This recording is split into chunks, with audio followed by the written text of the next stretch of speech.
Good morning student. आज हम कक्षा 9 के पाठ 1 जो कि हमारी पाठ्य पुस्तक कृतिका, जो कक्षा 9 में जो दो पाठ्य पुस्तकें हैं, क्षितिज और दूसरी है कृतिका, जिसके पाठ 1 इस जल प्रलय में जो कि फणीश्वर नाथ रेणु द्वारा लिखित है। यह एक रिपोर्ट राज शैली में लिखा गया है और सन 1975 की बात है कि उस समय क्या हुआ था, पटना शहर में बाढ़ आई थी। और पटना शहर में जब बाढ़ आई थी तो उस बाढ़ के भुगतभोगी फणीश्वर नाथ रेणु रह चुके थे और उनकी आंखों देखी घटना थी। उस आंखों देखी घटना का उन्होंने इस जल प्रलय नामक रचना में वर्णन किया है। तो यह एक रिपोर्ट राइट शैली में यह पाठ लिखा गया है। आइए आज हम इसके बारे में पढ़ते हैं। मेरा गांव ऐसे इलाके में है जहां हर साल पश्चिम, पूरब और दक्षिण की कोसी, पनार, महानंदा और गंगा की बाढ़ से ये नदियों के नाम है, जो कि कोसी, पनार, महानंदा और गंगा की बाढ़ से पीड़ित प्राणियों के समूह आकर पनाह मतलब शरण लेते हैं। सावन भादों में ट्रेन की खिड़कियों से विशाल और सपाट परती मतलब कि ऐसी जमीन जो न तो बोई जाती है ना जोती जाती है, पर गाय, बैल, भैंस, बकरों के हजारों झुंड मुंड देखकर ही लोग बाढ़ की विभीषिका यानी कि इतनी भयंकरता का अंदाजा लगाते हैं। परती क्षेत्र में जन्म लेने के कारण अपने गांव के अधिकांश लोगों की तरह मैं भी तैरना नहीं जानता था, किंतु 10 वर्ष की उम्र से पिछले साल तक बॉय स्काउट, स्वयंसेवक, राजनीति कार्यकर्ता अथवा रिलीफ वर्कर की हैसियत से बाढ़ पीड़ित क्षेत्रों में काम करता रहा हूँ। और लिखने की बात, हाई स्कूल में बाढ़ पर लेख लिखकर प्रथम पुरस्कार पाने से लेकर धर्म युग में कथा दशक के अंतर्गत बाढ़ की पुरानी कहानी को नए पाठ के साथ प्रस्तुत कर चुका हूँ। तो वो अपनी उम्र के बारे में बताते हैं कि 10 वर्ष की उम्र से पिछले कुछ सालों तक वो स्काउट गाइड में, जैसे स्वयंसेवक, राजनीतिक कार्यकर्ता, इनमें कुछ छोटा मोटा काम करते रहते थे, हिस्सा लेते रहते थे। और एक बार उन्होंने क्या किया था, बाढ़ पर एक लेख लिखा था जिस पर उनको पुरस्कार मिला था। तो जय गंगा 1947, डायन, कोसी 1948, हड्डियों का पुल 1948 आदि छुटपुट रितोप राज के अलावा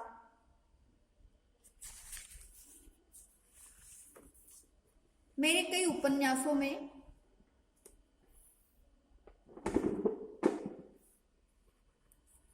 उपन्यासों में बाढ़ की विनाश लीलाओं के अनेक चित्र अंकित हुए हैं। तो ये जो हमने अभी नाम पढ़े थे वो उनकी रचनाएं थी, उपन्यास थे।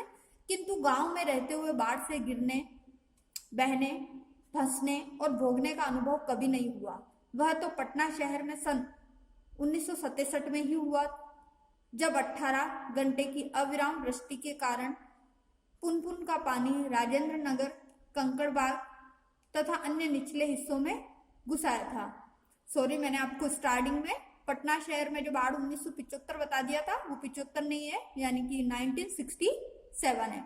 तो उस वक्त क्या हुआ था, लगातार 18 घंटे तक इतनी बारिश हुई थी कि पानी कहाँ घुस गया था, उनके गांव के राजेंद्र नगर, कंकड़बाग तथा अन्य निचले हिस्सों में। अर्थात बाढ़ को मैंने भोगा है, अर्थात उन्होंने बाढ़ को अपने आंखों से देखा है, उससे जितनी भी पीड़ा हुई है उस पीड़ा को उन्होंने सहा है, जो भी घटनाएं घटी है उन्होंने अपनी आंखों से देखा है। शहरी आदमी की हैसियत से इसीलिए इस बार जब बाढ़ का पानी प्रवेश करने लगा, पटना का पश्चिमी इलाका छाती भर पानी में डूब गया। तो हम घर में ईंधन, आलू, मोमबत्ती, दिया सलाई, पीने का पानी और काम्पोज की गोलियां जमा कर बैठ गए और प्रतीक्षा करने लगे। तो इस बार जो वापस ऐसी घटना घटी थी पटना के पश्चिमी इलाके में, तो उन्होंने अपने रहने, खाने पीने की सारी व्यवस्था पहले से ही कर रखी थी। सुबह सुना राजभवन और मुख्यमंत्री निवास पलावित हो गया, अर्थात जो मुख्यमंत्री का निवास था और राजभवन था उस पर भी बाढ़ का पानी आ गया है और ये दोनों बाढ़ के पानी में डूब गए। दोपहर में सूचना मिली, गोलकर जल से गिर गया है। यो सूचना बांग्ला में इस वाक्य से मिली थी, जानो गोलकर डूबे गेछे।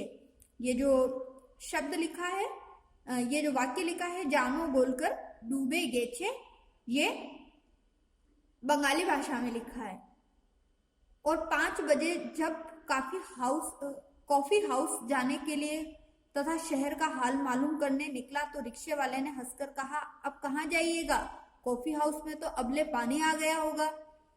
चलो पानी कैसे घुस गया है वहीं देखना है, कहकर हम रिक्शा पर बैठ गए। साथ में नई कविताओं के एक नए विशेषज्ञ व्याख्याता आचार्य कवि मित्र थे। जिस ऑटो में वो जा रहे थे तो उसी में उनके साथ एक और आचार्य व्याख्याता जो थे वो उनके मित्र मिल गए थे, जो मेरी अनवरत अर्थात लगातार, अनर्गल जो कि बेतुकी विचारहीन मनमानी बातें, अनगढ़ जो कि बिना किसी विचार के या टेढ़े मेढ़े विचार, गद्यमय, स्वगोप्ती यानी कि अपने आप में कुछ बोलना में भी कभी बोर नहीं होते हैं, धन्य है। अर्थात जब लेखक अपने विचार इस तरीके से प्रस्तुत किए जा रहे थे, कुछ भी बोले जा रहे थे, उन्हें समझ नहीं आ रहा था कि क्या ये जिन वाक्यों को मैं कह रहा हूँ लगातार बोल रहा हूँ, तो उससे ये आचार्य जी जो है बोर तो नहीं हो रहे हैं, फिर भी वो क्या कर रहे थे, लगातार बोले जा रहे थे और उनकी हाँ में हाँ मिलाए जा रहे थे। Motor, scooter, tractor, motorcycle, truck, टमटम, साइकिल, रिक्शा पर और पैदल लोग पानी देखने जा रहे हैं। लोग पानी देखकर लौट रहे हैं। देखने वालों की आंखों में जुबान पर एक ही जिज्ञासा, पानी कहाँ तक आ गया है। देखकर लौटते हुए लोगों की बातचीत, फ्रेजर रोड पर आ गया है। आ गया है क्या? पार कर गया। Shri Krishnapuri, Pataliputra colony, boring road, industrial area का कहीं पता नहीं। अब भट्टाचार्य जी रोड पर पानी आ गया होगा। छाती भर पानी है। विमेंस कॉलेज के पास डूबाव पानी है। आ रहा है, आ गया है, घुस गया है, डूब गया है, डूब गया है, बह गया है। कई बार क्या होता है कि हमारे यहाँ पर भी जब लगातार बारिश होती है तो नदियों का पानी उफान पर होता है, नदियां बहुत अत्यधिक तेज गति से बहती है, तो उस पानी को देखने के लिए हम भी लालायित रहते हैं और देखने के लिए दौड़े जाते हैं। तो रास्ते में हमारे अड़ोसी पड़ोसी जो भी मिलते हैं वो देखकर आ रहे होते हैं, तो हम भी उनसे पूछते हैं कि पानी कहाँ तक आ गया, शहर का हाल क्या है। तो उसी प्रकार से इनके बीच में भी बातचीत चल रही थी। हम जब कॉफी हाउस के पास पहुंचे, कॉफी हाउस बंद कर दिया गया था। सड़क के एक किनारे एक मोटी डोरी की शक्ल में गेरुआ जाग फेन में उलझा पानी तेजी से सरकता आ रहा था। मैंने कहा, आचार्य जी आगे जाने की जरूरत नहीं, वो देखिए आ रहा है मृत्यु का तरल दूत। आतंक के मारे मेरे दोनों हाथ बरबस जुड़ गए और सभय प्रणाम निवेदन में मेरे मुंह से कुछ अस्फुट यानी कि अस्पष्ट शब्द, जिनका कोई अर्थ नहीं था, स्पष्ट रूप से नहीं थे, शब्द निकले। हाँ, मैं बहुत कायर और डरपोक हूँ। रिक्शा वाला बहादुर है, कहता है चलिए ना थोड़ा और आगे। भीड़ का एक आदमी बोला, ए रिक्शा, करंट बहुत तेज है, आगे मत जाओ। करंट बहुत तेज है मतलब पानी का बहाव बहुत ही तेज है। मैंने रिक्शे वाले से अनुनय भरे स्वर में कहा, लोटा ले भैया, आगे बढ़ने की जरूरत नहीं है। रिक्शा मोड़कर हम अप्सरा सिनेमा हॉल, सिनेमा शो बंद के बगल से गांधी मैदान की ओर चले। पैलेस होटल, ये पटना शहर का वर्णन हो रहा है, उनके बारे में बताया जा रहा है कि अप्सरा हॉल था, वहां पर गांधी मैदान था। पैलेस होटल और इंडियन एयरलाइंस दफ्तर के सामने पानी भर रहा था। पानी की तेज धारा पर लाल हरे नियम विज्ञापनों की परछाइयां सैकड़ों रंगीन सांपों की सृष्टि कर रही थी। गांधी मैदान की रेलिंग के सहारे हजारों लोग खड़े देख रहे थे। दशहरे का दिन रामलीला के राम के रथ की प्रतीक्षा में जितने लोग रहते हैं उससे कम नहीं थे। यानी कि दशहरा देखने जिस प्रकार से लोगों की भीड़ जाती है, उसी प्रकार से वहां पर भी नदियों के बहाव को, उस पानी को, उस बाढ़ को देखने के लिए लोगों की भीड़ जा रही थी, उससे कम नहीं थे। गांधी मैदान के आनंद उत्सव, सभा सम्मेलन और खेलकूद की सारी स्मृतियों पर धीरे धीरे एक गैरिक यानी कि गेरुए रंग का आवरण या वातावरण, जो आवरण था चारों ओर का, आच्छादित हो रहा था। आच्छादित मतलब उससे ढका हुआ था। हरियाली पर शना शना पानी फिरते देखने का अनुभव सर्वथा नया था। जो हरियाली थी उस पर भी धीरे धीरे क्या हो गया था, पानी ऊपर आ चुका था। तो लेखक के लिए, जो फणीश्वर नाथ रेणु है, उनके लिए ये एक नया अनुभव था अपने जीवन में। इस बीच एक अधेड़ मुस्टन और गंवार जोर जोर से बोल उठा, इह! जब दानापुर डूब रहा था तो पटनिया बाबू लोग उलटकर देखने भी नहीं गए। अब बूझो। मैंने अपने आचार्य कवि मित्र से कहा, पहचान लीजिए, यही है वह आम आदमी जिसकी खोज हर साहित्यिक गोष्ठियों में होती रहती है। उसके वक्तव्य में दानापुर के बदले उत्तर बिहार अथवा कोई भी बाढ़ग्रस्त ग्रामीण क्षेत्र जोड़ दीजिए।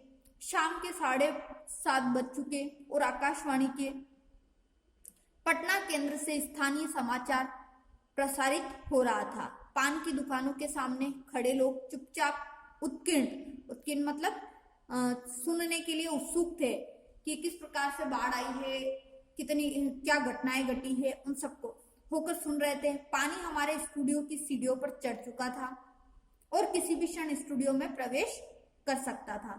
समाचार दिल दहलाने वाला था। कलेजा धड़क उठा। मित्र के चेहरे पर भी आतंक की कई रेखाएं उभरी, किंतु हम तुरंत ही सहज हो गए, यानी चेहरे पर चेष्टा करके सहजता ले आए, क्योंकि हमारे चारों ओर कहीं और परेशान नजर नहीं आ रहा था। पानी देखकर लौटते हुए लोग आम दिनों की तरह हंस बोल रहे थे, बल्कि आज तनिक अधिक ही उत्साहित थे। उत्साहित मतलब जानने को और अधिक, देखने को और अधिक उत्साहित थे। हाँ, दुकानों में थोड़ी हड़बड़ी थी। नीचे के सामान ऊपर किए जा रहे थे। रिक्शा, टमटम, ट्रक और टेम्पो पर सामान लादे जा रहे थे। खरीद बिक्री बंद हो चुकी थी। पानी वालों की बिक्री अचानक बढ़ गई थी। आसन संकट से कोई प्राणी आतंकित नहीं दिख रहा था, यानी कि पास आया हुआ नहीं दिख रहा था। पाने वाले के आदमकद आईने में उतने लोगों के बीच हमारी ही सूरतें मुहर्रमी नजर आ रही थी। मुझे लगा अब हम यहाँ थोड़ी देर भी ठहरेंगे तो वहां लोग खड़े किसी भी क्षण ठटाकर हम पर हंस सकते हैं। अर्थात बाढ़ का पानी लगातार बढ़ता ही जा रहा था और वो लोग उसी जगह पर खड़े थे, तो उन्हें लग रहा था कि जैसे हम यहीं रहेंगे तो क्या होगा कि लोग हम पर हंसेंगे। जरा इन बुज़दिलों का हुलिया देखो, क्योंकि वहां ऐसी ही बातें चारों ओर से उछाली जा रही है। एक बार डूब ही जाए धनुकोष्ठी की तरह पटना लापता ना हो जाए कहीं, यानी कि एक स्थान, धनुकोष्ठी का अर्थ होता है एक स्थान का नाम है। जो भी एक बार बाढ़ में कहीं उसका नाम क्या हो गया था, लुप्त हो चुका था। जब पाप धुल जाएगा, चलो गोलघर के मुंडे पर ताश की गड्डी लेकर बैठ जाएं। बिस्कोमान बिल्डिंग की छत पर क्यों नहीं भाई, यही माकूल मौका है इनकम टैक्स वालों को। इसी मौके पर काले कारोबारियों के घर पर छापा मारना चाहिए। आसामी बा माल, ये जो कुछ शब्द आ रहे हैं इसमें बंगाली भाषा के शब्द आ रहे हैं।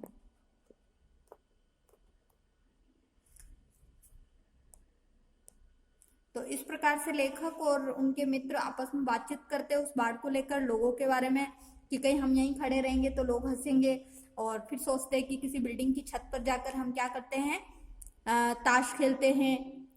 तो और इनकम टैक्स वालों के लिए यही मौका है कि वो कारोबारियों पर छापा मार सके।